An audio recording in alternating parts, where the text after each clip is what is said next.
Well, we have word of a Fox alert. It is a pursuit. The 210 freeway, Azusa Sky Fox is over it, as is Rick Dicker. Rick? That's exactly right. A burglary suspect here on the westbound side of the 210 freeway, right at the 605, coming out of Azusa into Irwindale. The Los Angeles County Sheriff's Department is pursuing this suspect here. And this pursuit started out in Pomona on the 10 freeway westbound. He's driving in an SUV. We're going to zoom in on this car here in just a moment. From the 10 westbound, he transitioned to the northbound 57. We know this because of the scanner traffic we're listening to, and then made his way onto the westbound 210. Now making the transition to the southbound 605 in Irwindale. He will make his way south now down into El Monte and towards the 10 freeway. He's stayed primarily on freeways, but he did exit onto surface streets for a short time in Pomona. Unclear if there's anybody else except the one suspect in the SUV now. As we widen out and we show you that car that is being pursued here on the southbound side of the 605. 90 miles an hour through traffic. That is the suspect there, guys, right there. The burglary suspect that's being pursued by sheriff's deputies on the southbound side of the 605, now approaching the 10. How's the traffic here? It's light. Again, he's been going at speeds as high as 90 miles an hour. This is a situation that's very dangerous, obviously, to law enforcement. Unclear what kind of suspect we're dealing with. He wants to run, obviously, and that's what he's doing. And anytime a pursuit lasts this long, it becomes more of a danger to the public. Most pursuits last under a minute. This one has been going a good 15 or 20 minutes. Once again, South 605. The next freeway of choice he will have if he wants to make a transition will be the 10 freeway, which he's already spent some time on. In fact, that's where we first heard the pursuit, on the 10 freeway, passing the LA County Fairgrounds there. The SUV here, looks like the windows are tinted. We do not know if there's anybody else inside, as I had mentioned, besides the suspect, a burglary suspect here being pursued. And how these pursuits start, the law enforcement, the agency, the lead on the investigation around an incident wants to pull over an individual like this. First, they follow him because they know that they could be dealing with a criminal here. They get some backup involved. Then they light him up. And if that suspect fails to pull over, the pursuit is on. And that's exactly what happened off to the east in Pomona. There he goes, traveling in and out, swerving in and out of lanes. Light volume here on the southbound side of the 605 freeway.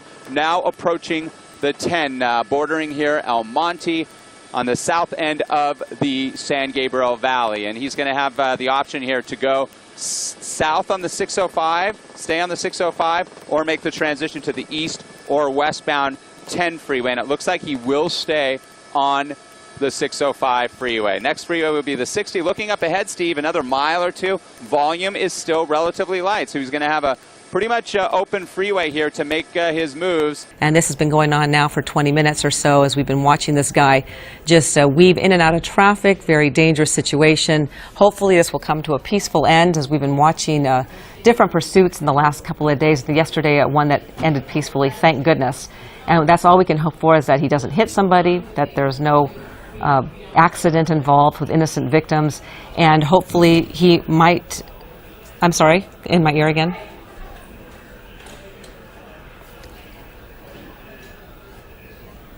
Okay, now we are hearing that he is on Whittier, in Whittier, excuse me, producer, I'm sorry.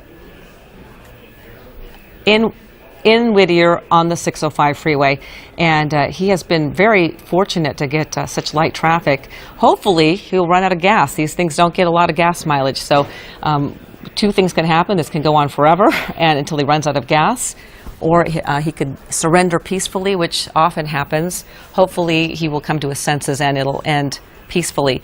As I can see sort of into that SUV, it does look like he is alone in that SUV, but it is difficult to tell with the tinted windows.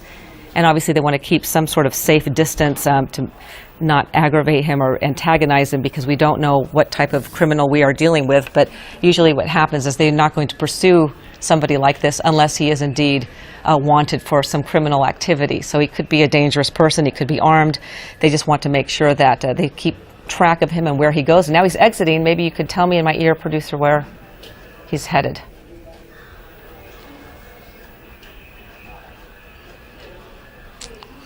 Okay, now we understand that the California Highway Patrol has taken over this pursuit, handed it over from Sheriff's. Now, unfortunately, he's on surface streets, and this is where we hate to see this happen, because especially traveling at high speeds, someone who's, one more time, Gladwell Street, slowing down a little bit, but unfortunately when you see this sort of situation, okay, now he's in the riverbed. This could be interesting to see what he decides to do. It looks like, since he obviously has a big truck and he can maneuver through these dirt roads, he's not going to get far because the helicopter is over this guy, watching him closely. He is desperately trying to make a getaway, but he probably doesn't know where he's going, and we'll see if he's able to get back onto a freeway. Hopefully they'll be able to end this peacefully before he can get back onto surface streets, because that's when you really get worried, when you see these people desperately trying to get away, and then pedestrians on the street and that sort of thing, that not expecting somebody to be barreling down their street. Still in the riverbed. This is the San Gabriel riverbed, and just watching him four-wheel through this area. I don't know if it's four-wheel drive or not. We could get Dave Coons to give me some answers on that one. But he is approaching Dunlap now. Again, this is a burglary suspect, and it started a good 25 minutes ago. He is desperately trying to get away from authorities, but looks like he's in a really sandy area near the train tracks now. And now he's in Pico Rivera, still making his way along this dirt path. Is he still in the riverbed? It's hard to tell from my angle. Yes, I guess he is. And Air 7 HD is following him overhead, so is the CHP following him behind. And hopefully he will come to a dead end. You can only hope. So this started, what time? It is about 12:15, 12:20 it began. This burglary suspect wanted in San Dimas. He did not pull over peacefully, and that's when the pursuit began. Went through Pomona at very, very high speeds. We saw him on several freeways going 90 miles an hour, sometimes traveling just speeds all throughout the lanes of that freeway. We were seeing him come to, maybe he's coming to a stop or realizing he can't get much further. Got himself into some pretty rocky terrain there. Pulling out, getting out of the car, making a run for it. I can't tell if he is armed or not, but the suspect running along that road in Pico Rivera pulled the truck over and now making a run for it with a helicopter overhead. Obviously, he's not going to get very far or be able to hide, and there's jumping that fence, as you can see. At least we now know that perhaps he was alone in that vehicle, unless an accomplice in that truck who stayed behind in that SUV, but we don't think so. Now hiding behind that tree in Pico Rivera. I can see, just looking outside of Skyfox, if we pedal right, please, we can see there are some CHP units. Again, that sheriff's deputy, that helicopter is directing these officers in patrol cars exactly where the suspect is so that they can catch up to him along the San Gabriel River. He really ran out of an area that was drivable. Now he's in the riverbed here. Did he run in the sewer? The tunnel there, and again, the sheriff's deputy saw that, so he's in this tunnel now. And I see some deputies, perhaps some officers from the California Highway Patrol here staging in the area as well. So they know he's in there, they know he went in there, and now they're going to have to determine how they're going to get at him in that tunnel. Yeah, Michael Sayer, former LAPD. This is an odd situation, isn't it? Well, it is. Now, I would have to back up a little bit. I think this guy knows this area a lot more than you're giving him credit for, because all his moves have been deliberate. So he knew exactly where that tunnel was. He knew that, he never slowed down when he went on the dirt. So this guy has very familiar with this area. Now, this is a perfect situation for the canines. The canines can go into the tunnel there much easier than the officers can, and it's much safer to send the canines in there after them. What they have to do is they have to find out if this tunnel here up the riverbed, if it forks off, if it has any other joining tunnels to it, and where it comes out. And that's where they have to stage and tactically prepare for this guy to come out or take another route if there's a branch that's in there that goes in another direction. So we assume they are on the phone with authorities who are familiar with the layout here, looking at blueprints? Yeah, there's, the DWP, they have access to these things. A lot of the rangers, like park rangers and stuff, they understand where these corridors go and these tunnels go sometimes. So, yeah, you're pulling in a lot of resources. You got people on the phone. You got people on the radio that are trying to contact us. And you're just trying to keep them boxed in for right now before you make any tactical plans. And here you can see, looks like those are California Highway Patrol officers there searching the area. And, hey guys, yes. I stand corrected. The sheriff's helicopter just asked us, did you guys for sure see him go inside that tunnel? And we certainly did. So we gave them a little bit of intel here that we thought that they had. So now they're going to go address that situation. They're going to look into that tunnel and try to get this guy out of there. Okay, so Rick and Sky Fox, also Michael Sayer, thank you so much, former LAPD, for helping us through this. Stick around. If something breaks, we'll have it for you. And we'll have it all for you with Tony and Lauren Savon coming up Studio 11 at 5 o'clock. Thank you for being with us. Have a great day, everybody.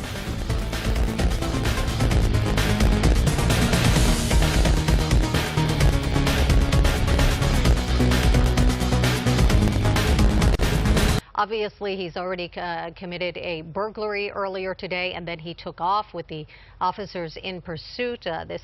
Going through the Southland, the 10 freeway, the 57, the 210, the 605. And now it appears that they're going to take their time. They're not going to rush into anything. They don't want to put themselves in a dangerous situation. And as you said, Josh, we don't know exactly where he is, but there's the footage from earlier, and we've highlighted it, circled it for you, so you can see he does indeed go into that drainage ditch. Again, the suspect was wearing a black, looked to be a long sleeve shirt, black pants, and some type of hat. Yeah, he put on a hat right as he got out of the car. And then bright white sneakers. Yeah. And kudos to... Oh, they are approaching they're this. going right into it. Again, normally a very dangerous situation, and they of course know where the end of that storm drain is, so they believe that they can try and get this guy. All right, they're going to try and communicate with him and try and talk him out of there without any violence. Again, the pursuit, end of the pursuit in Whittier along a riverbed. The suspect ran into that drainage ditch. Neighbors worried he could pop up at any moment through a manhole cover.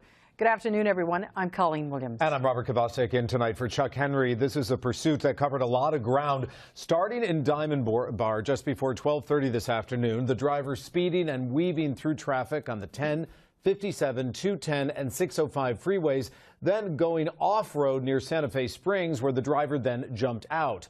NBC4's Kathy Vara is live in nearby Whittier, where they've spent a lot of time this afternoon looking for that driver. Kathy, any luck?